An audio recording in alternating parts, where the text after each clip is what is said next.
नमस्कार। आज ये हमारी 1000 क्वेश्चन की जो सीरीज चली हुई है उसकी 5वीं क्लास है, उसका ये 5वां वीडियो है। उम्मीद है वीडियो आपको अच्छी लग रही होगी और मेरी आशा है कि जो जितनी भी आपके आने वाले एग्जाम्स है या आपका आने वाला यूपी पुलिस एसआई का एग्जाम है उसमें हमारी ये वीडियो सहायक सिद्ध होंगी। तो शुरू करते हैं अपनी इस सीरीज को आगे बढ़ाते हुए। और इसमें फर्स्ट क्वेश्चन है आज का। ये परमुटेशन से क्वेश्चन लिया गया है कि क्रमचय संचय से कि NP4 बराबर 20 NP2 हो तो n का मान क्या है। तो हम ये कहते हैं कि मैंने आपको ये बताया था कि अगर आपको NPR दिया गया है तो हम ये कहेंगे इसका मतलब होता है n का factorial upon n minus r का फैक्टोरियल। ठीक है। और एक बात भी यही बता देना चाहता हूं मैं दोबारा से कि मैंने पहले बताई हुई है कि अगर NCR है, कॉम्बिनेशन है, तो उसका मतलब होता है n का फैक्टोरियल अपॉन में r का फैक्टोरियल और n माइनस r का फैक्टोरियल का ये मतलब होता है। ठीक है। तो अब हम इसे आगे बढ़ाते हैं और हम कहेंगे अगर NP4 दिया गया है तो हम कहेंगे n का फैक्टोरियल है और फिर बटे में करेंगे हम n माइनस 4 का फैक्टोरियल। ठीक है। यहां तक ठीक हुआ। और फिर 20 है और फिर हम कहेंगे कि n का फैक्टोरियल है और फिर दिया गया है n माइनस 2 का फैक्टोरियल। ठीक है। n माइनस 2 का फैक्टोरियल दिया गया है। अब n के फैक्टोरियल से n का फैक्टोरियल खत्म हो गया। अब ये जो आया ये आया कि n माइनस 2 का फैक्टोरियल बराबर है n माइनस 4 का फैक्टोरियल इंटू 20। ठीक है। अब मैं इसे लिख सकता हूं, ये जो हमें ये दिया गया है n माइनस 2, तो n माइनस 2 को मैं लिख सकता हूं जैसे हमें ये दिया जाए कि फैक्टोरियल 5 है। फैक्टोरियल 5 को मैं क्या लिख सकता हूं, 5 गुणा 4 के फैक्टोरियल तक लिख सकता हूं, या 5 गुणा 4 गुणा 3 के फैक्टोरियल तक लिख सकता हूं, या 5 गुणा 4 गुणा 3 गुणा 2 गुणा 1 तक मैं लिख सकता हूं इसे। तो ऐसे ही मैं n माइनस 2 के फैक्टोरियल को लिखता हूं कि n माइनस 2, फिर इससे छोटी संख्या n माइनस 3, फिर n माइनस 4 का फैक्टोरियल। ठीक है। और इधर भी है n माइनस 4 का फैक्टोरियल इंटू 20 और ये इससे डिवाइड हो गया। अब हम n माइनस 2 और n माइनस 3 की अगर मल्टीप्लाई करें तो ये आएगा n स्क्वायर माइनस 5n और प्लस 6 बराबर 20। तो ये समीकरण बनती है n square minus 5n minus के 14। ठीक है। तो बराबर 0। तो अब हम ये कहेंगे कि अगर मुझे ये समीकरण को हल करना है तो इसके दो फैक्टर होंगे n माइनस 7 और n प्लस 2। ठीक है। कर लेना आप द्विघात समीकरण को, आप यदि हल करना जानते हैं तो इसके यही दो फैक्टर होंगे। तो यहां से दो वैल्यू निकल के आती है कि n बराबर -2 और n बराबर 7। ठीक है। तो जो ये -2 संभव नहीं है, 7 आंसर होगा। ठीक है, डी ऑप्शन होगा। नेक्स्ट चलते हैं। एक बक्से में 2 उजले, 3 काले और 4 लाल रंग की गेंद है। उसमें से 3 गेंद को कितने तरीके से निकाला जा सकता है जिसमें कम से कम एक काले रंग की गेंद अवश्य हो। इसे मैं थोड़ा सा समझा के करूंगा क्वेश्चन को जिससे आप लोगों की समझ में आ जाए। और एक ही तरीका देख लेंगे, दूसरा तरीका फिर कभी जब हम ये कॉम्बिनेशन परमुटेशन का चैप्टर करेंगे या हम प्रायिकता करेंगे तब हम इनको अच्छी तरह से समझेंगे। तो अब यहाँ पे जो है कॉम्बिनेशन वाली बात है। उसने कहा है कि 3 गेंद को छांटना है जिनमें से 2 सफेद है, उजली है, 3 काली है और 4 लाल रंग की गेंद है। उनमें से 3 गेंद को छांटना है हमें। और कितने तरीके से निकाला जा सकता है, कम से कम एक काले रंग की गेंद, कम से कम एक काली हो। तो हम ये कह सकते हैं कि काले की जो बात है वो एक कम से कम हो, एक से ज्यादा हो सकती है, एक से कम नहीं होनी चाहिए। अगर मैं कहूं कि अगर एक काली है तो बाकी की जो है हमें चार व्हाइट और 2 व्हाइट है और 4 लाल, 6 में से लेनी पड़ेगी। तो 6 में से कितनी लेनी पड़ेगी, 2। और यदि इन्हें 2 लेते हैं तो 6 में से कितनी लेनी पड़ेगी, जो 6 बाकी की बची है उनमें से 1 लेनी पड़ेगी। अगर ये तीनों लेता हूं तो 6 में से कितनी लेनी पड़ेगी, 0। तो अब इसी कॉम्बिनेशन को हम बनाते हैं अपने, यानी कि पहला बनता है हमारा, हम कहेंगे इस वाले कॉम्बिनेशन को यदि हम बनाएंगे तो हम कहेंगे कि ये जो काली है ये कितने में से, 3 में से, यानी कि 3C1 और 6C2। ठीक है। दूसरी कंडीशन या ये हो सकती है कि 3C2 और 6C1, और फिर तीसरी कंडीशन क्या हो सकती है हमारी, तीसरी कंडीशन हो सकती है हमारी कि 3C3 और मल्टीप्लाई 6C0। ठीक है।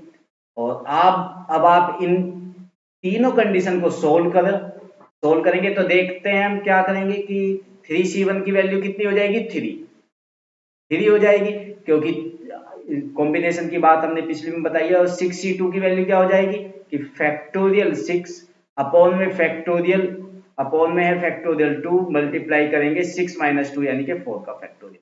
तो फैक्टोरियल 6 को मैं लिख सकता हूँ 6 इंटू 4 इंटू 6 इंटू 5 इंटू 4 का फैक्टोरियल। इससे ये डिवाइड होगा, 6 पंजे 30, 30 को डिवाइड करेंगे 2 से 15 आएगा, तो इसकी वैल्यू हो गई 15, इसकी वैल्यू हो गई 15, सॉरी मल्टीप्लाई है यहाँ पे, प्लस 3C2 की वैल्यू क्या होगी, 3C2 की वैल्यू भी 3 ही आएगी, क्योंकि हम लिखेंगे 3 का फैक्टोरियल, 3 का फैक्टोरियल को क्या लिख सकता हूं मैं, 3 गुना 2 का फैक्टोरियल, अपॉन में लिखेंगे इसमें 2 का फैक्टोरियल और इंटू 3 माइनस 2 यानी कि 1 का फैक्टोरियल। ठीक है, तो इससे कटेगा, इसकी वैल्यू कितनी आएगी, 3। ध्यान रखिए कि अगर यहाँ नीचे 1 होता है या इसके अंतर 1 होता है तो ऊपर वाली वैल्यू आती है। अब नेक्स्ट देखते हैं 6C1 की वैल्यू कितनी आएगी, 6। ऐसे ही 3C3, अब 3C3 अगर दोनों एक ही कंडीशन होती है तो 1 आता है, जैसे 3C3 यानी कि 3 का फैक्टोरियल, और बटे में भी है 3 का फैक्टोरियल, और अंतर 0 का फैक्टोरियल, 0 का फैक्टोरियल यानी कि 1 होता है, ये कट जाएगा, 1 वैल्यू आएगी। अब 6C0 इसकी वैल्यू हो जाएगी 6, इसकी वैल्यू कितनी हो जाएगी, 6, क्योंकि हम कहेंगे, सॉरी इसकी वैल्यू होगी कि हम कहेंगे 6 का फैक्टोरियल अपॉन में 0 का फैक्टोरियल अपॉन 6 माइनस 0 यानी कि 6 का फैक्टोरियल। ठीक है ना, इसकी वैल्यू कितनी हो जाएगी, 1, 6 नहीं होगी, इसकी वैल्यू कितनी होगी, 1, इसे हम हटा देंगे यहाँ से, इसकी वैल्यू हो जाएगी 1, तो यहाँ पे हम लिखेंगे 1। तो अब ये कितने हो गए, 15 45 प्लस 18 प्लस 1। ठीक है ना, तो 45 और 18 कितने हो गए, 63 प्लस 1 64, इसलिए बी आंसर आएगा। ठीक है, नेक्स्ट देखते हैं। ये कहता है कि एक एक्सप्रेशन दिया हुआ है कि x, ये है एक्स वाई स्क्वायर है, ये अगर आपकी समझ में ना आया हो तो ये एक्स वाई स्क्वायर है, तो इसका मतलब है x into y into y. ठीक है ना, इसकी ये वैल्यू है, यानी कि 3, इसमें जो है आपको 3 चर पद दिए गए हैं, यानी कि 3 पद दिए गए हैं, तो हम ये कहते हैं कि 20% की कमी आती है हर एक में, तो 20% का ये मतलब है कि 20% को मैं कह सकता हूं 1/5, यानी कि 20/100, यानी कि 20 पंजा 100, 1/5। 1/5 का ये मतलब है कि कमी आके 5 में 1 की कमी आएगी तो वो 4 बन जाएगा, 5 में 1 की कमी आके 4 बनेगा, y फिर 5 से 4 बन गया, अगर ये 5 से 4, ये भी 5 से 4 और ये भी 5 से 4, तीसरा भी 5 से 4 बनेगा, यानी कि 125, और ये 4 चौक 16 चौका 64, यानी कि पूरी टर्म जो है, पूरा व्यंजक जो है वो 125 से 64 हो गया। कितने की कमी आ गई, तो हम कहते हैं 61 की कमी आ गई। किस में आ गई, 125 में, तो हम कहेंगे 61 जो है वो 125 का कितना परसेंट है, 125 का कितना परसेंट है। तो जाहिर सी बात है, अगर साधारण सी बात है, अगर 125 से किसी चीज को डिवाइड करना हो तो मैं हमेशा कहता हूं कि उसे 8 से गुना कर दो, ऊपर भी और नीचे भी 8 से गुना कर दो तो आसान हो जाएगा, क्योंकि ये कितना बन जाएगा, नीचे 1000 बन जाएगा और ऊपर कितना हो गया, 8 एकम 8 और 8 छिंग 48, 488 हो गया। ठीक है ना, और नीचे 1000 से जो हो जाएगा, नीचे हो जाएगा 1000 और गुणा 100 है, और एक अंक पे दशमलव गया, 48.8 हो जाएगा। ठीक है, नेक्स्ट चलते हैं।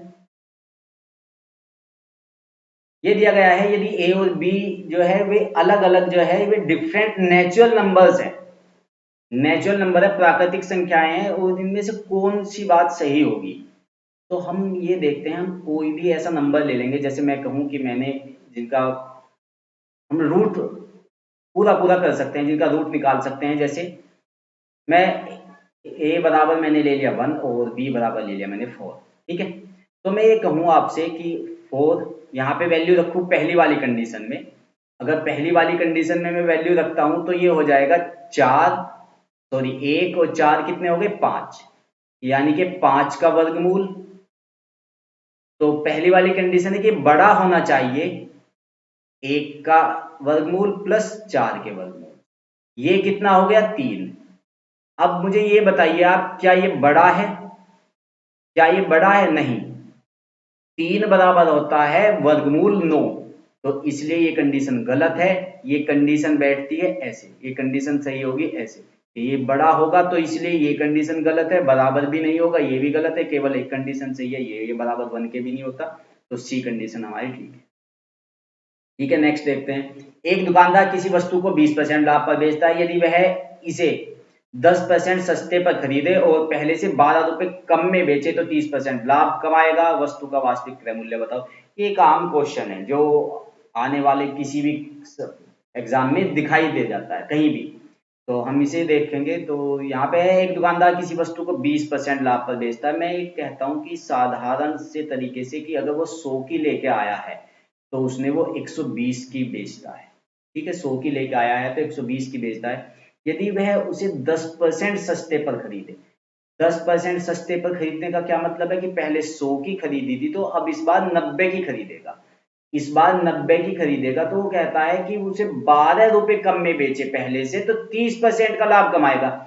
इस पे तो हमने देख लिया था 20% का लाभ है, अब इस पे 30% का लाभ होगा। अगर इसमें इसका 30% जोड़ दिया जाए तो ये हो जाएगा, इसका 30% कितना होगा 27 और ये हो जाएगा 117। यानी कि हमने देखा कि पहले से 3 रुपया कम में बिकी, 3 रुपए कम में बिकी, लेकिन एग्जामिनर कह रहा है कि 12 रुपए कम में बेचे, पहले से 12 रुपए कम में बेचे। अगर 3 बराबर 12 है, 3 चौक 12 है, तो 100 बराबर कितना होगा 400। ठीक है, तो ये आंसर होगा इसका। नेक्स्ट देखते हैं। 2010 को एबीसी में इस प्रकार विभक्त किया जाना है कि यदि ए को 5 रुपए मिले, बी को 12 रुपए मिले और बी को 4 मिले तो सी को 5.5 रुपए। तो हम इसमें ए और बी का रेशो बनाएंगे। हम ये कहेंगे कि ए और बी, ए और बी की बात है, अगर ए को 5 रुपए मिलते हैं, अगर ए को 5 रुपए मिलते हैं तो बी को 12 रुपए मिलते हैं। ए को 5 रुपए मिलेंगे तो बी को 12 रुपए मिलेंगे, और बी को अगर 4 रुपए मिलेंगे तो सी को 5.5 रुपए मिलेंगे। यानी कि अगर हम इसका वो अनुपात बनाए तो 5 अट्ठे 40 और 11, 8:11 का अनुपात है, यहाँ पे 5:12 का अनुपात है। तो हम ए अनुपात बी अनुपात सी निकाल लेंगे।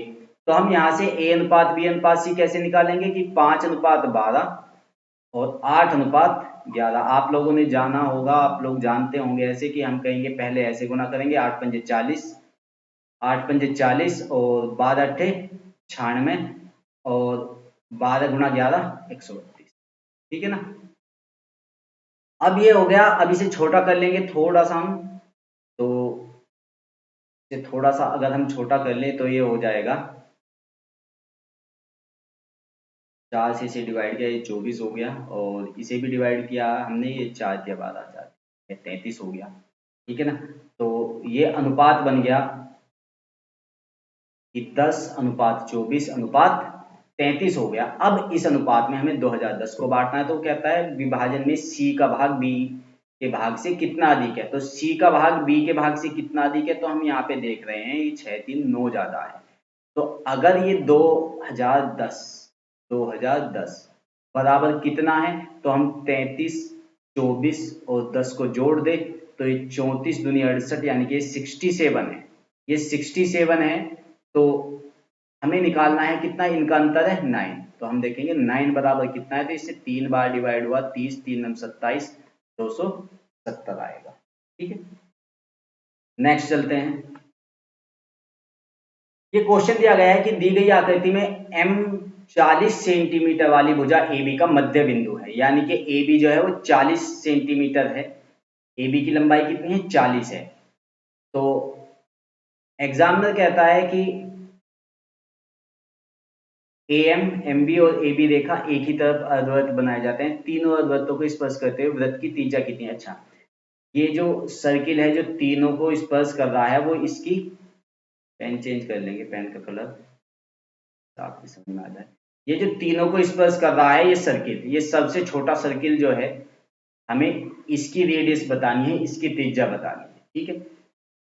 वैसे मैं आप लोगों को बता दूं कि इसकी जो त्रिज्या हम निकालते हैं वो हमेशा सबसे बड़ा जो सर्किल है, सबसे बड़ा सर्किल है उसकी रेडियस का ये 1/3 होती है, हमेशा ये बता दूं मैं आपको, ये 1/3 होती है। जैसे जो व्यास है वो 40 सेंटीमीटर है, ए बी की लंबाई कितनी है, ए से बी तक की लंबाई जो एग्जामिनर ने दी है वो कितनी है, 40 है।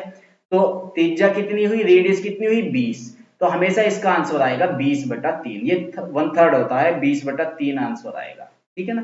फिर भी हम देख लेते हैं कि ये कैसे आएगा। अगर आप लोगों की समझ में नहीं आती है ये बातें, आप लोग संतुष्ट नहीं है, तो देख लीजिए कि अगर मैं इसे यहां से यहां मिला दूं और इसका सेंटर यहाँ हो गया और इस वाले का सेंटर यहाँ पे हो गया इस सर्किल का, और इसे यहाँ से हमने यहाँ पे मिला दिया और इसे हमने यहाँ से यहाँ पे मिला दिया, तो मैं आपसे ये कहता हूं कि अगर यहाँ से M से B तक 20 है तो M से यहाँ केंद्र तक ये 10 हो गई, ये रेडियस 10 हो गई। अगर ये 10 है तो यहां से लेके यहां तक भी ये भी 10 है, और इसे मैंने R मान लिया, इसकी रेडियस जो एग्जामिनर ने पूछी है उसे मैंने R मान लिया।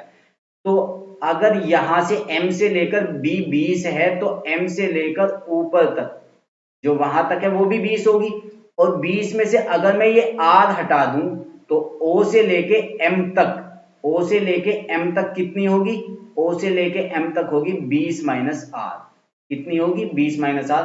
अब हम इसमें पाइथागोरस प्रमेय लगा देंगे, पाइथागोरस प्रमेय लगा देंगे हम, यानी कि 20 माइनस R का स्क्वायर प्लस 10 का स्क्वायर बराबर होगा R प्लस 10 का स्क्वायर, बराबर कितना होगा, R प्लस 10 का स्क्वायर। देख लेते हैं हम, जैसे ये है कि 20 20, पेन चेंज कर लेंगे हम,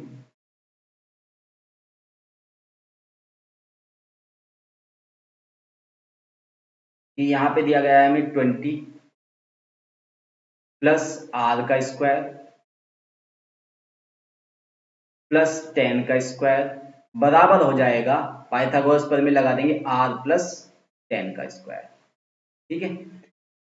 ये हो जाएगा a square, a plus b का होल स्क्वायर, यानी कि ए स्क्वायर 400 का square plus r square plus 40R plus 100, ठीक है ना, 10 का स्क्वायर। इधर कर देंगे are square plus 100 plus 20R, ठीक है, प्लस 20R, आर स्क्वायर से आर स्क्वायर खत्म हो जाएगा, 100 से 100 खत्म हो जाएगा, और ये आएगा 20R इज इक्वल टू कितना हो गया 20R। कुछ गड़बड़ हो गई कहीं पे लगता है, 20 दूनी 40R, 20 माइनस, सॉरी ये माइनस 20R आएगा, क्योंकि 20 माइनस आ रहे हैं, यहाँ पे गड़बड़ हो गया, ये 20 माइनस आ रहे हैं, 20 माइनस आ रहे हैं तो माइनस के 40R आएगा, माइनस 40R तो minus 40R plus 20R 60R, कितना हो गया 60R बराबर कितना हो गया 400। तो R बराबर कितना आ जाएगा 400/60, 400/60 यानी कि कितना हो गया 20/3, यानी कि बी आंसर होगा। नेक्स्ट देखते हैं कि एक वृत्त पर रेल की पटरी बनाई गई है, ट्रैक की दिशा को 40 मीटर में 25 डिग्री कोण पर बदलने के लिए त्रिज्या क्या होगी। एक वृत्त पर रेल की पटरी बनाई गई है, ट्रैक की दिशा को 40 मीटर में 25 डिग्री कोण बदलने पर त्रिज्या क्या होगी। वो ये कह रहा है कि अगर एक ऐसे उसने 25 डिग्री घुमाया है तो 40 मीटर है, तो इस रेडियस को पूछता है, यहां से रेडियस को, यानी कि इसका मतलब ये है कि एक सर्किल का हिस्सा है, ये एक सर्किल का हिस्सा है, ये एक सर्किल का हिस्सा है। तो हम ये देखते हैं कि ये जो चाप है, ये चाप उतना ही हिस्सा होगा जितना कि ये एंगल हिस्सा है। तो हम ये देखते हैं कि ये जो एंगल है 25, ये 360 का कौन सा हिस्सा है, तो हम 25 से डिवाइड करते हैं 360 को, तो हमने ये पाया कि ये 72/5 है, 72/5 या 14.4, 14.4वां हिस्सा है, या सॉरी हाँ, कि ये इसका 14.4 गुना है, यानी कि ये 360 का कितने गुना है, 14.4 गुना है। तो ऐसे ही ये भी जो है ये 2 पाई आर का उतने ही गुना होगा। तो अब हम ये देखते हैं, जैसे ये जो हिस्सा है ये 2 पाई आर का 14/4 हिस्सा होगा। ठीक है, तो हम इसे 2 पाई आर को भी 14/4 से डिवाइड करेंगे और ये निकल के आएगा बराबर 40 मीटर। कितना निकल के आएगा, 40 मीटर। तो अब इसकी वैल्यू रख देंगे और आर निकाल लेंगे। तो आर बराबर हमारा निकल के आएगा 40 इंटू 14.4 की यहाँ गुना होगी, 14.4 को हम लिख लेंगे 72/5 और 2 पाई बटे में जाएगा, 2 पाई यानी कि 44 और 7 ऊपर जाएगा, तो इसे डिवाइड करेंगे हम। तो ये हो जाएगा 4 से डिवाइड किया और 4 से काटा 11 हो गया और 5 दूनी 10 हो गया। अब हम इसे कर लेंगे, आर बराबर हमारा निकल के आएगा 72 दूनी 144 और 7 की गुना होगी 7 चौक 28 और 2 30 हो गया और 7 कम 7 3 10, 1008/11 और 1008 1008/11 को डिवाइड करेंगे हम, क्या होगा 11 नहीं 99 और फिर 11 एकम 11 यानी कि 91 पॉइंट कुछ आएगा। ठीक है ना, यही आंसर होगा ए। नेक्स्ट चलते हैं। यदि मनोज की आयु के 2 अंकों को परस्पर बदल जाने पर प्राप्त आयु उसकी पत्नी की आयु है, उसके आयु के योग का 1/11वां हिस्सा उसकी आयु के अंतर के समान है। यदि मनोज उसकी पत्नी से बड़ा है तो उनकी आयु के बीच अंतर ज्ञात कीजिए। ठीक है ना, अच्छा मेरे करने से पहले आप वीडियो को पॉज करके क्वेश्चन को हल करके स्वयं देख सकते हैं। ठीक है ना, तो यदि मनोज की आयु के 2 अंकों को परस्पर बदल जाने पर प्राप्त आयु उसकी पत्नी की आयु है, उसके आयु के योग का 1/11वां हिस्सा है। अगर वो 1/11वां हिस्सा है, ठीक है ना, 1/11वां हिस्सा है, वो कहता है उनके आयु के योग का 1/11वां हिस्सा उनकी आयु के अंतर के समान है और आयु का अंतर ही पूछा है उसने। तो आयु का अंतर 8 वर्ष 10 वर्ष 9 वर्ष ये तब आएगा जब 11 से हम या तो 88 को डिवाइड करें या 110 को डिवाइड करें या 99 को डिवाइड करते हैं, तब आएगा या तो 9 आएगा, 11 से डिवाइड करके 110 को 10 आएगा, 88 को डिवाइड करके 8 आएगा। यानी कि उनकी आयु का योग या तो 88 होगा या 110 है या 99। ठीक है ना, अगर मैं शुरुआत करूं 99 से 99 से, तो ऐसी कौन सी दो संख्याएं हैं जो 99 बन जाएगी और उसके अंकों को बदल दिया जाए। तो मैं ये कह सकता हूं जैसे कि अगर मैं 54 को लूं, अचानक से ऐसे ही एज्यूम करता हूं कि 54 और 45 लूं, 45 लूं तो 99 हो जाएंगे, दोनों ऐड होके 99 हो जाएंगे। तो और मैं ये देखता हूं क्या इनका अंतर 9 है, तो हाँ इनका अंतर भी 9 है। तो हम ये देखते हैं कि हमारी बात सही है, हमारी बात सही है कि ये 99 है और इनका 1/11वां हिस्सा जो होगा वो 9 आएगा और यही आंसर है। तो इसका मतलब डी हमारा आंसर ठीक है। यदि हम इसमें किसी और ऑप्शन को लें तो शायद नहीं होगा। ठीक है ना, तो इस क्वेश्चन को देखते हैं हम। एक माली है, फूलों को इस तरह बोने के लिए कहा गया कि ताकि प्रत्येक पंक्ति के बराबर पौधे हों। उसके प्रत्येक पंक्ति में 6 8 10 12 पौधे लगाने की कोशिश की, परंतु प्रत्येक स्थिति में 5 पौधे शेष रह गए। यानी कि अगर हम ऐसी संख्या लें कि पहले 6 से डिवाइड करें, फिर 8 से डिवाइड करें, फिर 10 से या 12 से, हर बार 5 ही रिमाइंडर बचता है, हर बार 5 शेष बचता है। तो हम ये देखते हैं कि वो एग्जामिनर बोलता है कि जब उसने 13 पौधे लगाए तो कोई पौधा शेष नहीं रहा। इसका मतलब उस संख्या को उसने 13 से डिवाइड किया, 13 से डिवाइड किया और फिर कुछ भी रिमाइंडर नहीं बचा, कुछ भी शेष नहीं बचा। तो सबसे पहले अगर एग्जाम में ये क्वेश्चन आ जाए, तो इस तरह का क्वेश्चन आ जाए, तो इस तरह के क्वेश्चन को सबसे पहले हम ऐसे करेंगे कि सबसे पहले हम ये देख लें कि 13 से डिवाइड होने वाली कौन सी संख्या है। कभी कभी ऐसा होता है कि 13 से डिवाइड होने वाला एक ही नंबर होता है, तो इसलिए सवाल को हल नहीं करना पड़ता। तो हम ये देखते हैं कि 13 से अगर हम इसे डिवाइड करें, अगर हम 13 से इसे डिवाइड करें तो ये पहली संख्या है, तो शायद ये 13 कम 13 और 7 4 11 13 से डिवाइड नहीं है। इसे हम डिवाइड करेंगे 13 3 39 13 5 65, ये डिवाइड है 13 से, इसे डिवाइड करें हम 13 से तो 13 3 39, और ये भी संख्या जो होगी ये 13 से डिवाइड नहीं है।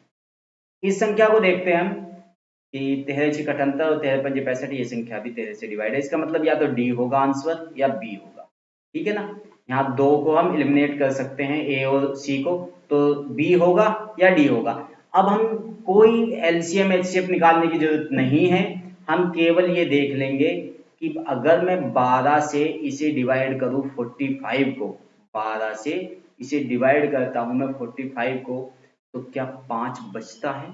तो हमने ये देखा कि अगर मैं ये 455 को मैं डिवाइड करता हूँ 12 से, तो 12 या 36, और बचेंगे कितने 9, 95 हो गए। 95 को मैं डिवाइड करूँ तो 11 बचेंगे, 11 बचेंगे, तो बचना चाहिए कितना, 12 से डिवाइड करने पे 5 बचना चाहिए। इसका मतलब बी भी आंसर नहीं है, तो डी ही आंसर, ठीक है।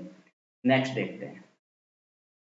n प्रश्नों की एक परीक्षा में कोई विद्यार्थी पहले 20 प्रश्नों में 15 ठीक उत्तर देता है और शेष में से 1/3 के ठीक उत्तर देता है। सभी प्रश्न के समान अंक है। यदि विद्यार्थी 50% अंक प्राप्त करता है तो n के कितने मान संभव है। अगर मैं ये कहूं कि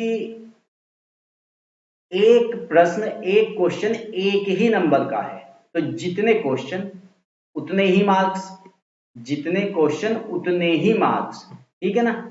अब ये देखो कि उतने ही अंक का है कि जितने क्वेश्चन उतने, अगर हम ये कहें कि 20 प्रश्नों में से 20 में से 20 में से उसने 15 के ठीक उत्तर दिए, कितने के उत्तर दिए हैं, 15 के ठीक उत्तर दिए, ठीक है, और शेष में से 1/3 के ठीक उत्तर देता। अब बचे कितने शेष, यानी कि हम कहते हैं कि n में से 20 माइनस हो जाए तो ये रिमाइंडर, यानी कि ये शेष बचे हैं, और इसका 1/3, इसका 1/3 जो है उसने ठीक उत्तर दिया है। वो कहता है सभी के प्रश्न, सभी प्रश्न के समान अंक है, और इस प्रकार 50% नंबर मिलते हैं, हमसे 50% अंक मिलते हैं। तो मैं ये कहता हूं कि अगर मैं इन्हें और इन 15 को ऐड कर दूं तो ये n का आधा यानी कि 50% हो जाने चाहिए, क्योंकि जितने मार्क्स हैं उतने ही प्रश्न हैं। तो अगर मैं इसे हल करूं तो ये हो जाएगा 15 × 45 माइनस 20 यानी कि n प्लस 25 अपॉन 3 बराबर हो गया n/2। तो इस समीकरण को हम हल करते हैं तो ये आएगा कि n बराबर कितना आएगा 50। n बराबर कितना आ गया 50। एक ही आंसर आया हमारा निकल के, और कुछ नहीं आ सकता, और जो पूरा पूरा आ गया है n बराबर 50, तो एक ही मान संभव है डी, ठीक है। नेक्स्ट देखते हैं। 3 व्यक्ति एक चरागाह 660 रुपए में किराए पर लेते हैं। पहला व्यक्ति 4 महीने तक 50 भेड़ चराता है, दूसरे ने 3 महीने तक 40 भेड़ चराई और तीसरे ने 5 महीने तक 40 भेड़ चराई। पहले व्यक्ति को कितना किराया अदा करना होगा। तो इस क्वेश्चन में हम ऐसे करते हैं क्वेश्चन को कि 4 महीने तक पहले वाले ने 50 भेड़ चराई है, अनुपात करेंगे दूसरे वाले ने 3 महीने तक 40 भेड़ चराई है और तीसरे वाले ने 5 महीने तक 40, ठीक है ना। अब इनका हम अनुपात बना लेंगे और इन्हें डिवाइड कर देंगे एक निश्चित संख्या से। जैसे मैं इसे डिवाइड करता हूं, से हम 2 से डिवाइड करेंगे, 2 दूनी 4, फिर 2 से इसे भी डिवाइड किया 20, और 2 से हमने इसे भी डिवाइड किया, ये हो गया 23, ठीक है ना। पहले व्यक्ति को कितना किराया अदा करना होगा, ठीक है। अब हम देखते हैं 25 50 दूनी 100, 20 या 60 हो गया, और ये 23 पंजे 15 हो गया, ठीक है ना। तो हमें पहले व्यक्ति का देखना है कि कितना अदा करना पड़ेगा। तो इन्हें अगर हम सभी को ऐड करें तो ये 100 160 और 15 हो गए 175 और 275 हो गए हैं। तो हम ये देखते हैं कि 660 से 660 में और 275 से डिवाइड करें और मल्टीप्लाई 100 करें, और छोटा नहीं करते हम, मल्टीप्लाई 100 करेंगे तो 25 से इसे डिवाइड करेंगे हम, 25 से कम 25, और फिर 25 चौका 100 और 11 से इसे डिवाइड करेंगे, ये 60 आ गया, 6 चौक 24 यानी कि 240 रुपये से देने होंगे। नेक्स्ट 1404 के धन का 8% वार्षिक दर पर 2 बराबर अर्धवार्षिक किस्तों में वर्तमान मूल्य क्या है। मेरी उम्मीद है कि मैं हर एक जो क्लास है उसमें एक क्वेश्चन आपके लिए छोड़ दूं जिसे आप हल कर सके, और यदि आप यहां तक वीडियो देखते हैं तो आप उस क्वेश्चन को हल कर सके। और यदि आप उस क्वेश्चन को किसी भी प्रकार से आपको समस्या आती है, आप हल करते हैं या आपको कोई सोल्व नहीं मिलता, छोटा नहीं होता, वो आपसे क्वेश्चन बहुत बड़ा हो रहा है, तो आप वो क्वेश्चन मुझे कमेंट बॉक्स में बता सकते हैं। तो मैं उस क्वेश्चन को नेक्स्ट वीडियो में आपको बता दूंगा। तो ये वही क्वेश्चन है, मैं आप लोगों के लिए इस क्वेश्चन को छोड़ता हूं और आप लोग इसका आंसर मुझे कमेंट बॉक्स में कमेंट कर सकते हैं, ठीक है ना। तो नेक्स्ट चलते हैं। किसी व्यक्ति ने एक निश्चित दूरी कुछ समय में तय की। यदि वह 3 किलोमीटर प्रति घंटा तेज चलता है तो वह 40 मिनट जल्दी पहुंच जाता है। यदि वह 2 किलोमीटर प्रति घंटा धीमे चलता है तो 40 मिनट अधिक लेता है। दूरी किलोमीटर में कितनी है, ठीक है ना। डिस्टेंस बतानी है हमें, किलोमीटर में कितनी है। तो ये साधारण सा सवाल है कि 3 किलोमीटर प्रति घंटा तेज चलता है तो 40 मिनट जल्दी पहुंच जाता है। तो आप ये जानते हैं कि अगर हम कहते हैं कि अगर s यानी कि स्पीड है, आप जानते हैं कि अगर s गुणा s माइनस कितना s प्लस 3 किलोमीटर ज्यादा है, 3 किलोमीटर प्रति घंटा ज्यादा है। अब ये अगर मैं प्रूव करता हूं इस बात को, तो कि ये कैसे होता है, तो सवाल बहुत बड़ा हो जाएगा, बहुत समय लग जाएगा समझाने में। अब आप ये जान लेना कि केवल इतना डिस्टेंस का फॉर्मूला होता है कि डिस्टेंस बराबर होता है चालों का अंतर होता है, यानी कि S1 गुणा S2 यानी कि और S1 माइनस S2 होता है। और डिफरेंस होता है टाइम का डिफरेंस होता है, ठीक है ना। तो वही फॉर्मूला कि एक बार S है और एक बार S3 है। तो चालों का गुणनफल है, चालों का अंतर कितना है 3 है, और टाइम कितना लगता है 40 मिनट लगते हैं, और मिनट है तो घंटे बना लेंगे, 60 करेंगे। दूसरी कंडीशन है S और S माइनस 2 किलोमीटर प्रति घंटा है, 2 का अंतर है, और यहाँ भी 40/60 मिनट का ही अंतर है, ठीक है ना। 40/60 से 40/60 डिवाइड हो जाएगा, और S से S डिवाइड हो जाएगा, और ये रिजल्ट निकल कर आएगा 2S प्लस 6 बराबर हो जाएगा 3S माइनस के 6, ठीक है ना। 3S माइनस के, यानी कि S बराबर हो जाएगा 12, यानी कि S बराबर निकल कर आया 12। लेकिन हमें तो डिस्टेंस निकालना है, तो किसी भी इक्वेशन में, इस इक्वेशन में और चाहे इस इक्वेशन में S की वैल्यू रख देंगे। अगर मैं इस इक्वेशन में S की वैल्यू रखता हूं तो ये हो जाएगा S यानी कि 12। मैं यहाँ पे करता हूं कि 12 गुणा 12 3 15, और बटे में 3 दिया गया है, गुणा 40/60 हमें करना पड़ेगा, ठीक है ना। तो रिजल्ट निकल कर आया 6 दूनी 12, 3 पंजे 15, यानी कि 5 दूनी 10 चौक 40। ये आंसर हो गया। नेक्स्ट देखते हैं, किसी कार की चाल प्रत्येक घंटे बाद 2 किलोमीटर बढ़ जाती है। यदि पहले घंटे में तय दूरी 35 किलोमीटर थी तो 12 घंटों में तय दूरी क्या थी। थोड़ा सा रुकिए और थोड़ा सा सोचिए कि इस क्वेश्चन में एग्जामिनर कहना क्या चाहता है। एग्जामिनर ये कहता है कि पहले घंटे में उसने 35 किलोमीटर की जो डिस्टेंस है वो कवर की थी। अगर पहले घंटे में उसने 35 किलोमीटर कवर की थी तो उसकी पहले घंटे चाल 35 किलोमीटर प्रति घंटा थी। अगले घंटे उसकी 37 हो जाएगी, फिर उसकी 39 हो जाएगी, और ये बढ़ती हुई जाएगी। कहाँ तक बढ़ेगी, ऐसे ही ये 12 टर्म्स बढ़ेंगे। ये कितने टर्म्स बढ़ेंगे, कितने अंक बढ़ेंगे, 12 अंक तक जाएगा। और हमें इन 12 अंकों का योग बताना है, कुल दूरी बतानी है। 12 घंटों में 12 अंकों का योग बताना है। तो अगर पहला अंक 35 है तो हम कहेंगे कि 12वां अंक क्या होगा।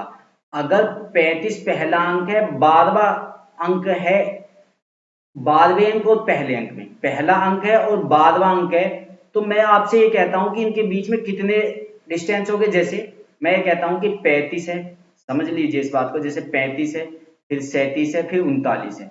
अगर ये तीन संख्याएं हैं, इनके बीच में जो कितने फासले हैं, 2 फासले हैं।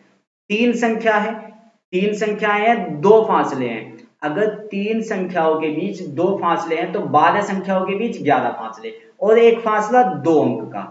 12 संख्याओं के बीच कितने फासले, 11 फासले, और एक फासला 2 अंक का, तो 11 दूनी 22, यानी कि अंतिम अंक 35 से 22 ज्यादा होगा, तो मैं इसमें 22 ऐड कर दूं तो वो निकल के आएगा 57। कितना आएगा? 35वां अंक आएगा 57, यानी कि अभी एक समांतर श्रेणी की सीरीज बन गई। तो 35 से लेके 57 तक के अंकों का योग अगर मुझे करना है तो मैं इसका एवरेज निकाल के भी निकाल सकता हूं, और समांतर श्रेणी के अंकों का योग भी निकाल सकता हूं। तो मैं समांतर श्रेणी के अंकों के योग से अगर निकाल लूं इसे, या मैं एवरेज से निकालता हूं, आसान रहेगा, तो एवरेज हो जाएगा 35 प्लस 57। 35 प्लस 57 हो गए 92। 92 और 92 को 2 से डिवाइड किया और रिजल्ट निकल के आया 46, और ये 46 इसका एवरेज है 12 पदों का। तो 12 पदों का योग कितना होगा? गुणा 12। तो हम कहेंगे 12 छिक 72 और 12 चौक 48 और 7 55, यानी कि 552 डी। उम्मीद है ये बात समझ में आई होगी। नेक्स्ट चलते हैं। 600 मीटर की एक दौड़ में ए बी को 60 मीटर से हराता है, और 500 मीटर की दौड़ में बी सी को 50 मीटर से हराता है। 400 मीटर की दौड़ में ए सी को कितने मीटर से हरा देगा? अच्छा क्वेश्चन है, दौड़ का क्वेश्चन है, रेस का जो चैप्टर होता है उसका क्वेश्चन है। इसे हम स्पीड, टाइम एंड डिस्टेंस में भी रख लेते हैं। जैसे हम तीनों को ले लें, अगर ए है, ए अगर 600 मीटर दौड़ता है तो जो बी है वो 60 मीटर कम दौड़ पाएगा, यानी कि वो 540 ही दौड़ पाएगा। ठीक है, अगर मैं बी और सी दौड़ते हैं एक साथ, तो वो 500 मीटर की दौड़ में बी सी को 50 मीटर से हरा देगा। बी अगर 500 दौड़ेगा तो सी तब तक 450 ही दौड़ पाएगा। ठीक है, अब मैं एक रेशो बनाता हूं, एक रेशो बनाते हैं हम। जैसे मैं कहूं 6 ढाई 60 और 6 नीम 54, 10:9, और यहां भी डिवाइड किया जाए अगर 5 से 5 ढाई 50 और 5 नीम 45, और यहाँ भी 10:9 का अनुपात। अब मैं ए अनुपात बी अनुपात सी अगर निकालूं, तो ये हमने बात जानी थी कि मुझे ये ही निकालना होगा 10:9, दूसरा भी है 10:9, यानी कि ए अनुपात बी अनुपात सी मुझे निकालना हो तो ए अनुपात बी अनुपात सी मुझे निकालना हो। ये बहुत आसान क्वेश्चन है कि 10 धाम कितना हो गया? 10 धाम हो गया 100, तो 100, बी हो गया 10 निम 90 और सी हो जाएगा 9 निम 81। ये हो गया 90 और ये हो गया 81, 81। अगर एग्जामिनर कहता है कि 100 मीटर, सॉरी 400 मीटर की दौड़ हो तो एसी को कितने मीटर से हरा देगा? तो अगर मैं 100 को 400 करता हूं, तो अगर 100 चौका 400 तो 81 का 4 गुना हो जाएगा, 4 अट्ठे 32, 324। यदि ए 400 दौड़ेगा तो सी 324 दौड़ पाएगा, तो हम ये कहेंगे ये इसे 76 किलोमीटर से हरा देगा। तो सी आंसर है। ठीक है, नेक्स्ट चलते हैं हम। दी गई आकृति में भुजा AC की लंबाई बतानी है। जो ये आपको सामने, आपके सामने आकृति दी गई है, हमें इसे AC की लंबाई बतानी है। AC की लंबाई कितनी होगी? तो इसमें AC की लंबाई बतानी है। अब ये देखिए, अगर मैं आपको एक छोटी सी बात बता दूं, छोटी सी बात बता दूं कि अगर एक सर्किल है और उस पर दो स्पर्श रेखाएं खींची जाती है, दोनों की लंबाई हमेशा बराबर होती है, ये बात ध्यान रखना। तो अगर मैं ये कहता हूं कि B से लेके D तक 12 है, तो B से लेके F तक भी 12 होगा, और B से लेके A 25 है, तो F से लेके A कितना हो गया? 13। तो A से लेके E भी कितना हो गया? 13। अगर C से लेके D तक 9 है, तो C से लेके E तक भी कितना होगा? 9 ही होगा। तो 13 और 9, 13 और 9 कितने हो गए? 22, 22। ठीक है ना। नेक्स्ट चलते हैं।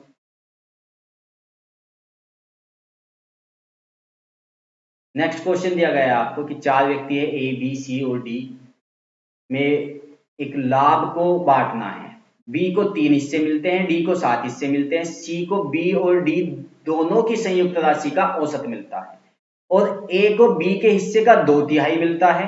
अगर B का हिस्सा C के हिस्से से 324 कम है तो A और D के हिस्से का योग कितना है? बहुत ही अच्छा क्वेश्चन है। हम ये देखते हैं, सबसे पहले इस क्वेश्चन में हमारी निगाह जाती है कि A को B के हिस्से का 2/3 2/3 मिलता है। यानी हमने देखा कि ए और बी की मैं बात करूं तो 2/3 का ये मतलब है कि अगर बी को 3 मिलता है तो ए को 2 मिलता है, ठीक है ना। और यहाँ भी उसने कहा है कि बी को 3 हिस्से मिलते हैं और डी को 7 हिस्से मिलते हैं। अगर मैंने बी को 3 रखा है तो मैं डी को कितना रखूंगा, 7। तो मैं ये कहूंगा कि ए, बी, सी और डी, अगर ए को 2 है, बी को 3 है और डी को 7 है, तो एग्जामिनर ने कहा है क्या कि सी को बी और डी दोनों के संयुक्त राशि का औसत मिलता है। सी को बी और डी के 7 3 10, 10 का एवरेज कितना हुआ, औसत कितना हुआ, 5। 10 का एवरेज कितना हुआ, 5। तो सी को कितना मिला, 5 मिलता है। बस इसी अनुपात में हम संपूर्ण राशि को डिवाइड करेंगे। संपूर्ण राशि कितनी है, वो कहता है अगर बी का हिस्सा सी के हिस्से से 324 कम है तो बी का हिस्सा सी के हिस्से से 324 कम है, यानी कि 2 कम है यहाँ पे। तो 2 बराबर हम रखेंगे, 2 बराबर 324 है। तो हमें क्या बताना, ए और डी के हिस्से का योग। ए और डी के हिस्से का योग कितना है, 7 और 2 9। अगर 2 बराबर 324 है तो 1 बराबर कितना हो जाएगा, हम कहेंगे कि 1 बराबर हो जाएगा 324 का आधा करेंगे 162 हो जाएगा, 162। तो हमें निकालना है 7 और 2 9, यानी कि 9 बराबर कितना है, तो इसका 9 गुना करेंगे हम, 9 दूनी 18 और 9 छिक 54 और 54 और एक, सॉरी 54 और 1 55 और 9 एकम 9 और 5 14, यानी कि 1458 ये आंसर आएगा। ठीक है, नेक्स्ट चलते हैं। एक बैग में 8 सफेद है, 5 काली और 4 नीली गेंद है। एक गेंद को अनियमित ढंग से निकाला जाता है, क्या संभावना है कि यह न तो सफेद हो न ही नीले रंग की है। ठीक है, ये प्रायिकता का क्वेश्चन है, ये प्रोबेबिलिटी का है। इससे पहले जो क्वेश्चन थे वो परमुटेशन के क्वेश्चन थे, कॉम्बिनेशन के क्वेश्चन थे, ये प्रायिकता का क्वेश्चन है। तो इसमें उसने कहा है कि एक बैग में 8 सफेद 5 काली और 4 नीली गेंद है। एक गेंद को अनियमित ढंग से निकाला जाता है कि एक गेंद को ऐसे ही अकस्मात रैंडमली निकाल लिया गया है, तो क्या संभावना है कि यह न तो सफेद हो और न ही नीले रंग की हो। तो सफेद ना तो 8 में से आ सकता है ये, और ना ही 4 में से आ सकता है, तो ये 5 में से आएगा। तो हम ये प्रायिकता निकालने क्या होती है कि फेवरेबल कंडीशन आती है और टोटल कंडीशन कितनी है। तो फेवरेबल कंडीशन क्या है कि 5 में से, तो फिर सफेद नीली नहीं हो सकती तो काली हो सकती है, 5 में से हमें 1 निकालनी होगी। और कुल टोटल कंडीशन कितनी है, तो 17 में से 1 निकलेगी। ठीक है ना, तो ये कितना रिजल्ट आ जाएगा, 5C1 का रिजल्ट आता है 5 और 17C1 का रिजल्ट आता है 17, तो 5/17 बी आंसर आएगा। ठीक है, नेक्स्ट चलते हैं। तो थैंक यू, हमारी ये सीरीज आज की कंप्लीट हुई। हमारी सीरीज का जो ये 5वां वीडियो था ये कंप्लीट हुआ। मिलेंगे आपको नेक्स्ट वीडियो में लेके फिर से 20 क्वेश्चन। तब तक के लिए नमस्कार।